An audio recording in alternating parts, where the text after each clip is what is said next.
Bienvenue dans cette nouvelle vidéo, nous allons donc étudier une fonction qui contient une exponentielle. Mais tout d'abord des rappels importants pour pouvoir comprendre ce qui va se passer dans cet exercice. Premier rappel, la courbe de la fonction exponentielle, qui prouve que la fonction exponentielle est une fonction croissante et surtout, pour ce qui nous intéresse nous, strictement positive. Deuxième rappel, la dérivée de la fonction exponentielle, c'est encore l'exponentielle. Ça, c'est très intéressant parce que comme on sait que l'exponentielle est strictement positive, lorsqu'on aura à dériver une fonction qui contient une exponentielle, on aura très souvent des exponentielles qui apparaîtront et ça facilitera l'étude du signe de cette dérivée. Troisième propriété, troisième rappel, la dérivée d'exponentielle ax plus b, c'est a fois l'exponentielle de x plus b. C'est un cas particulier de cette propriété qu'on a vu en début d'année qui dit que la dérivée de f de x plus b, c'est a fois la dérivée de f en ax plus b. Alors des exemples bien précis, la dérivée d'exponentielle 3x plus 5, c'est 3 fois l'exponentielle de 3x plus 5. La dérivée d'exponentielle 5x moins 2, c'est 5 fois l'exponentielle de 5x moins 2. La dérivée d'exponentielle 2 moins 3x, c'est moins 3 l'exponentielle de 2 moins 3x. Et si j'ai 5 exponentielles de 2 moins 3x, je garde le 5, je dérive exponentielle 2 moins 3x, ça fait moins 3 exponentielle de 2 moins 3x, qu'on multiplie par le 5, qui va donner moins 15 exponentielle de 2 moins 3x. Étudier les variations de la fonction f définie sur R par f de x égale x au carré moins x facteur de exponentielle x plus 1. Pour étudier les variations d'une fonction f qui contient une exponentielle, on va utiliser les mêmes outils que pour n'importe quelle autre fonction. Et en particulier, la première chose qu'on va faire, c'est de calculer la dérivée de cette fonction. Bon, cette fonction est dérivable comme produit de deux fonctions dérivables, exponentielle et dérivable. Ici, c'est une fonction polynôme du second degré qui est aussi une fonction dérivable. La fonction f est écrite sous la forme d'un produit de deux fonctions u et v qu'on identifie tout de suite. La dérivée de la fonction u, c'est donc 2x moins 1. Dérivons maintenant la fonction v, exponentielle x plus 1. La dérivée de l'exponentielle, c'est l'exponentielle. La dérivée de x plus 1, c'est 1. Donc ici, la dérivée de l'exponentielle x plus 1, ce sera encore exponentielle de x plus 1.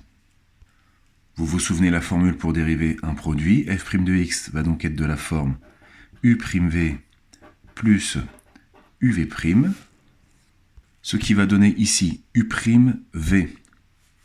Donc 2x moins 1 fois exponentielle de x plus 1 plus uv', plus x au carré moins x exponentielle de x plus 1. Ici, on voit apparaître deux fois le facteur x plus 1. Comme vous le savez, quand on calcule une dérivée, c'est dans le but d'étudier son signe. Et on est toujours plus à l'aise à étudier le signe d'une expression lorsqu'elle est sous forme factorisée. Donc on va se dépêcher de factoriser la dérivée. On met exponentielle x plus 1 en facteur. Facteur 2, je vais le mettre tout de suite dans l'ordre des puissances décroissantes. X carré moins x plus 2x moins 1, ce qui est égal à exponentielle x plus 1 facteur 2, x carré plus x moins 1. Étudier le signe de la dérivée revient donc à étudier le signe de ce produit.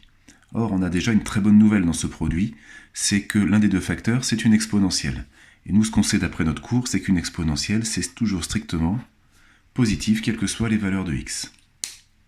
Donc, étudier le signe de cette dérivée revient à étudier le signe du facteur qui est ici. Et cette étude de signe, nous, on sait le faire, puisque c'est une fonction du second degré.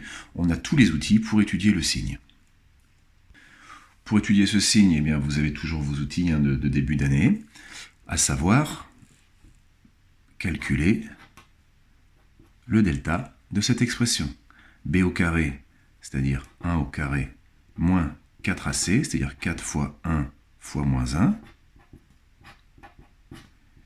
ce qui nous fait 1 plus 4 égale 5.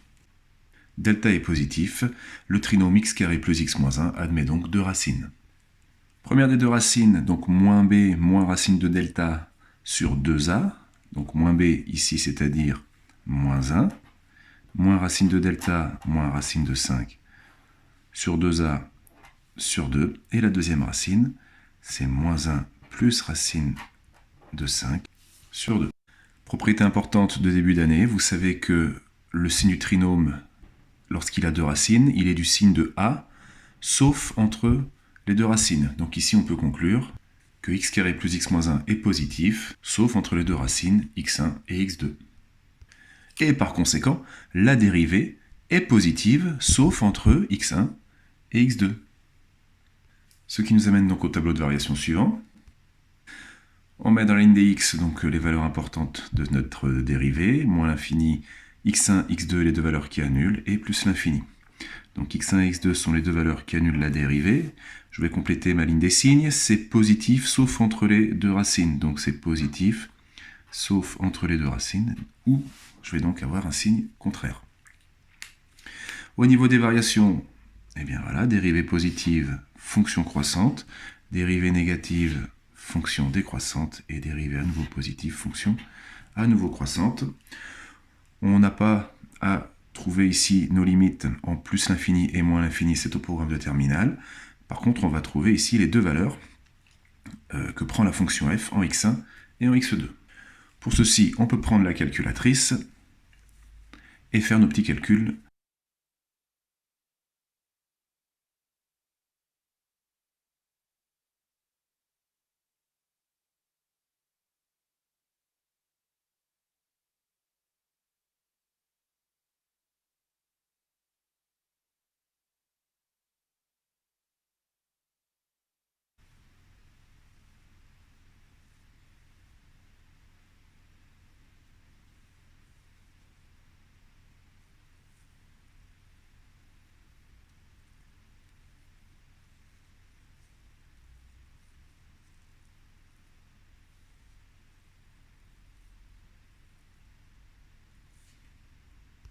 Ça nous donne ici un maximum relatif en x1 à 2,28 et un minimum relatif en x2 à moins 1,19.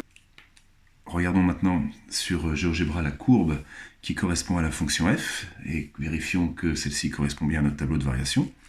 Voilà qui est le cas.